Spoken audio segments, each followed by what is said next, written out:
Well, hello to everybody here. It's Teresa Sanderson with Nurses Feed Their Young. I want to thank you for joining me today. We've been talking about, we're going to continue this discussion of hard topics related to things that are happening in the profession of nursing and how we might address some of those. And so today we're talking about how can nursing leaders support new nurses in their first 2 years. Why is that important? It's important because we know that 33% of new nurses are leaving the profession within 2 years. Okay. They're not quitting a job in nursing. They are leaving nursing as a profession and choosing to do anything else. Okay. So we have to figure out why that's happening and what we can do to reverse the trend, right? Because we are already in deficit for nurses. We know that 800,000 nurses have said they are going to be leaving the workforce by 2027. So some of that is going to be, nurses who are retiring because they're at the end of their careers. But also, we have to stare hard in the face those 33% of nurses who are leaving the profession altogether within 2 years. What's happened to cause that, and what can we do to change it? Okay, it's one of those things we got to look at, kind of root cause analysis. Let's figure out where the biggest problems are, where can we have the biggest impact, okay, to keep these nurses in the workforce. So the first 2 years of a nurse's career are critical, right? Obviously, for at least one reason, that it's going to impact their decision to leave or stay, okay? But nursing leaders play a pivotal role in supporting new nurses during their first years as they enter the profession. And when they're able to provide guidance, mentorship, resources, those nurses can be planted and grow and thrive. So it's very important to recognize that those first 2 years we can see that's a decision point. A lot of nurses, I've seen a lot of chats lately on Reddit and social media and other places saying that, nurses are evaluating 1 year as the benchmark. And there's another number that 18% of nurses leave the profession by end of year one. Okay. End of year one. So nurses either have 1 year or 2 years, I think, as a benchmark. And that's where they're making their decisions. They're deciding, can I continue in this environment for the rest of my life? Is this going to be good for me for the rest of my life? So when we can foster a supportive environment by offering tailored support, nursing leaders can empower new nurses to grow, learn, and ultimately become confident and competent as nursing professionals. So how can leaders help? Well, maybe we can individualize. We talk a lot about individualization, in healthcare and in nursing, but it's really important to think about how can we individualize the mentorship and the training and onboarding process for nurses. And also just take into account that nurses who are coming out of their education have a very different clinical experience than nurses had when I graduated more than 30 years ago, than 15 years ago, 10 years ago, even 5 years ago. Things have changed drastically, and those clinical experiences are becoming fewer and further between and hard to get.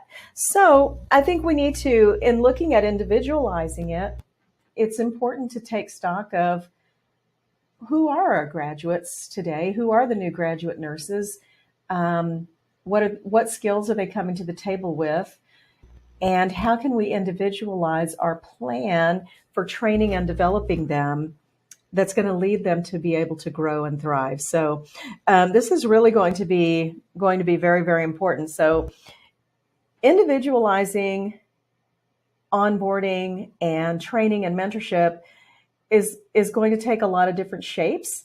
One of the things that I like to envision for that is a nursing continuing education program that can be prepared specifically for various units. I mean, if this is a cardiac unit, then let's walk a new graduate nurse through some recorded trainings about, what they may encounter with their cardiac patients, things that are beyond nursing school, but would help them feel confident if they encountered certain situations on the unit. I think we have, as a profession, we have sorely misused continuing education over the last decades and allowed all the meaning to be taken from it. But I see that we have a lot of practical ways today that we can innovate nursing continuing education. And that's one of our pillars at Nurses Feed Their Young, is using continuing education in innovative ways so that it can be a solution to mentoring and onboarding and things like that. So I would like to see us develop those types of courses, whether it's for ICU or med-surg or,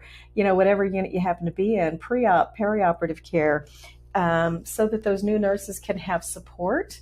And it also will ease the burden on their preceptors as well. So some things that we can do there, nursing leaders can help develop these individualized mentorship and training and onboarding programs.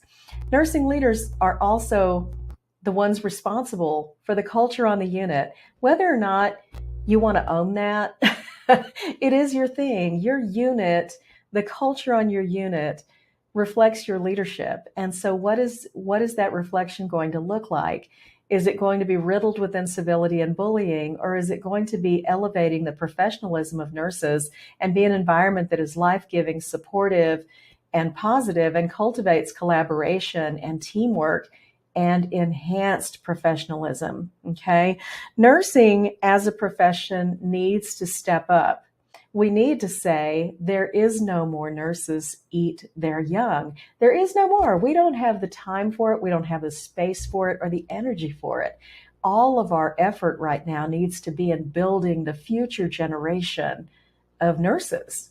Okay. So it's time to put an end to nurses eat their young and move forward into the day where nurses feed their young. All right. So creating that, there's definitely going to be a need for some resources. We're going to need to learn emotional intelligence training. We're going to need to learn things like personality science that can make a difference in how we communicate with each other, and also just allow us to have a life-giving, safe, supportive work environment, okay?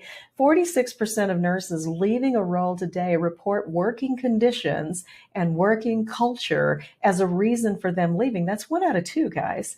We have to be able to stare that in the face and say it's time to do something different. So these are just a couple of ways that nursing leaders can help support new nurses within their first 2 years. And I'm sure there are many, many more, but it's so much more than, saying, I'm here to support you. No, we need to show them. We need to show them that we're here to support them, and we need to have systems and processes in place that can automate some of the old ways that we have always precepted new hires. And when we can automate those and duplicate those, we're going to save time, we're going to save energy. The new nurse is going to have a better experience. The precepting nurse is going to have a better experience. And who else? The patient. The patient is going to have a better experience, because when we develop a life-giving work environment where we have nice, individualized training programs in place and staff development programs in place, the end result is improved patient care, all right? More patient safety. And that's what we're all looking for. So there is a way to get there, but we have to be creative. We have to be willing to do things that we've never done and think about things in ways that we never have. So as I end today, I just want to invite you to check out our new membership community at Nurses Feed Their Young. This is the place where, as a nursing leader, you can connect with other leaders. As a nurse, you can connect with other nurses in your specialty. So whether you're in home care or hospice or oncology, or maybe in the perioperative space or cardiology, we're going to have unique communities that where you can connect with your peers and talk about real things that are going on in the field of nursing and how we can work together to resolve these issues. I worked for years as a performance improvement coordinator. And, one of the things that I've always held dear is it's the ones who are closest to the problem who have the knowledge to solve it. Okay. And that's very true about nursing. There's a lot of people who want to come in and solve problems for nurses, but it's nurses who have the solutions. Okay. And that's because we know intimately how does that EMR work? We know intimately the schedule on the unit and how traffic tends to flow. We know all of these things very, very intimately. So we have the solutions to the problems. And it's time for us to elevate as professionals and come to the table and solve those. So this membership with Nurses Feed Their Young, it's a community membership to connect you with your peers. It's going to provide supportive resources for you. You're going to get some additional trainings in there. You can have more leadership training. You can learn emotional intelligence and personality science. But more than that, you can be a part of a solution where we are working to create a better future for nursing. So I hope to see you there. Thanks for tuning in, and I will see you again soon. Bye.